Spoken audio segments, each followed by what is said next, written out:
Welcome as we go live to chat about the German Film Festival.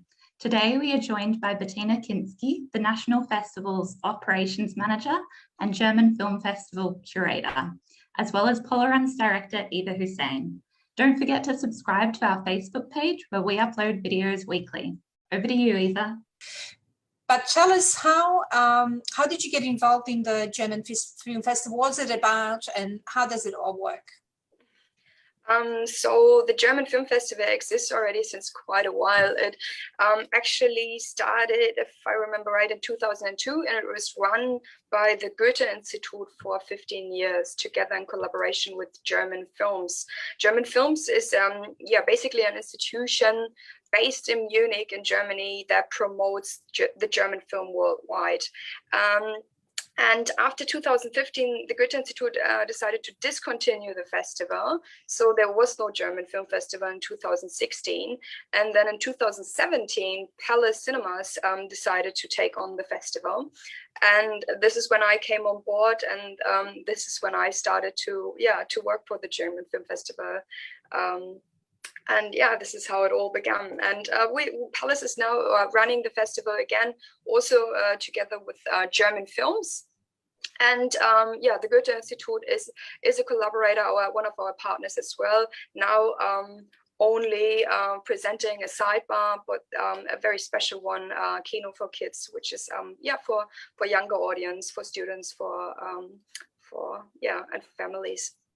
And Bettina, you work as an operations manager at Palace Cinema, and I think when it comes to the German Film Festival, I think you've got the world's best job because you actually, I want to say taste, but you test or you watch movies before they get approved to be shown in Australia. Is that right?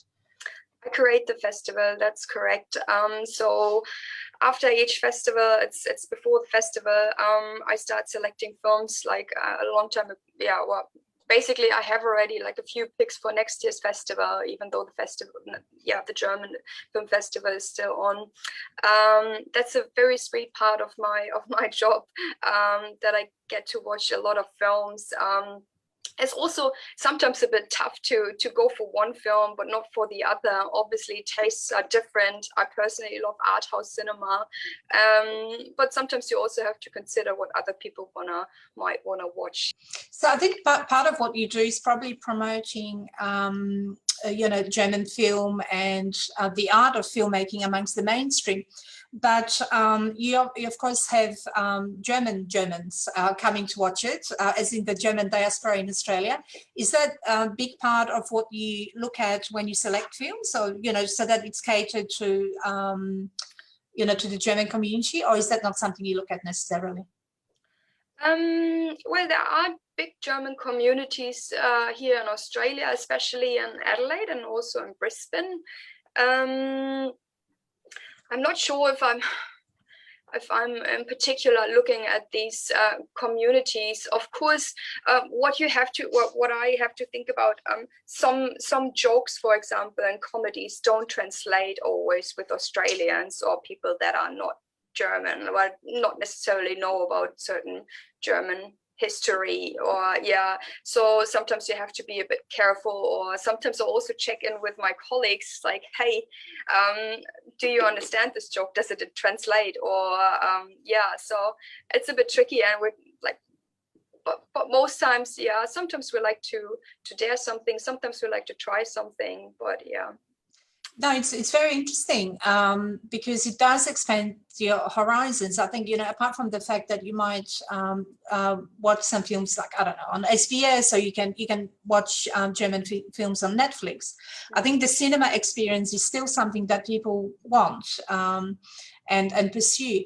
What about films for children? Do you show any of those during your festival, or is it mainly adults? So our main program is definitely designed, or is catering, or is for adults. But we do have a sidebar in our program, which is presented by the Goethe Institute. The sidebar is called Kino for Kids, and it's basically a 6-film feast and a specially curated program for our younger audience, where we also in particular address schools that like to book in with their classes, and we also have family films. And of course, when you attend something like a German film festival, you do need to be aware that some things are not easily translatable. So things like humor or some of the concepts.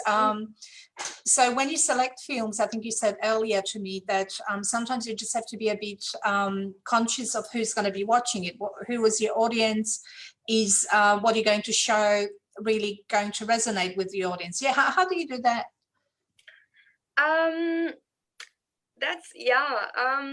Obviously, at the same time, I have to say, I think I have to say what is important. A festival, we're not Netflix. So a festival is curated. So somebody sat down and thought about it. And sometimes some things are also a bit challenging and might be not, well, like some films might be not for everyone. At the same time, I think that's the beauty about a curated cinema, that it's not an algorithm that decides what you're gonna watch. It's a recommendation from someone who sat down and had a closer look. At the same time, this is why we want to offer a wide range of film, to really like to have that crowd-pleasing comedy, but also for all those people, offering some art house titles, for example, something that is a bit more niche, and to have it basically all. Yeah, and I think it does expand your horizons, like being a bit quirky or being a bit left field and not so formulaic is what I like, for example, where I can experience other cultures. And I was sitting there last night when I was watching the film, and they were subtitled. I don't speak German. But I found it so interesting that I could understand so many words. Well, I thought I did anyway, because there are so many commonalities between French and English, and there was actually a lot of English amongst this particular film, speakers, the actors, because of the topic. But I was sort of immersed in something quite different that I don't get here. If I wanted to get what I get here, then that's where I would go. So I think it's a shame that some of these experiences are not more mainstream. So that for example, Australian TV doesn't really show anything other than sort of Hollywood type of films that are, for me, they're a bit boring. So I think there are still lots of people that are looking for that niche, and are kind of wanting to experience that difference, right? I think we've got a few questions for you, Bettina, if that's okay. Sure. Stephanie, can I hand over to you to ask a couple of questions of Bettina? Of course, thank you so much for that. So what can people learn from attending the German Film Festival or watching German films? I think if you watch a film is always reflection, or reflects the society the film is produced in. So a film, like in that kind of way, German films can tell you about German history, can tell you what topics or what is currently relevant in Germany, or what are the main topics. For example, gentrification or reunification is still a topic that always comes up. Obviously, the time of the Second World War that affected Germany and all the people a lot. You can learn about history, but you can also learn about humor. What is funny for us, I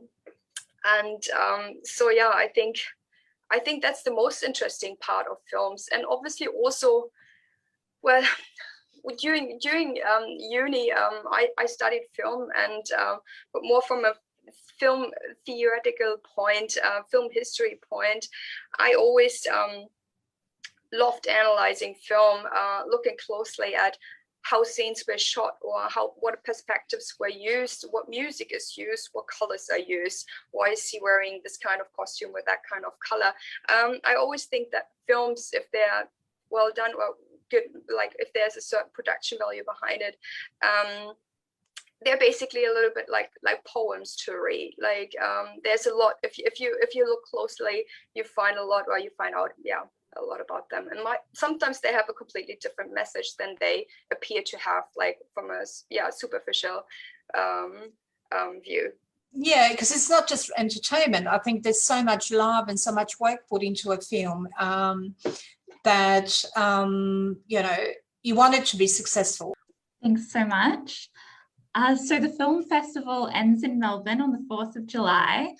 What would you recommend for people who don't live in Melbourne or have missed out on this year's festival, Bettina? That's a hard one. If you don't live in Melbourne, then you hopefully live in Sydney, Brisbane, Canberra, Perth, or Byron Bay. This is where the festival usually runs as well. It's really hard to find, or if you're after German content and after German films, obviously there's SBS on demand that offers German films, but other than that, it's really hard to get to catch some German titles. So fingers crossed, maybe booking your holiday for next year and come to Melbourne. So where can we find more information, Bettina, about the German Film Festival as it's happening right now?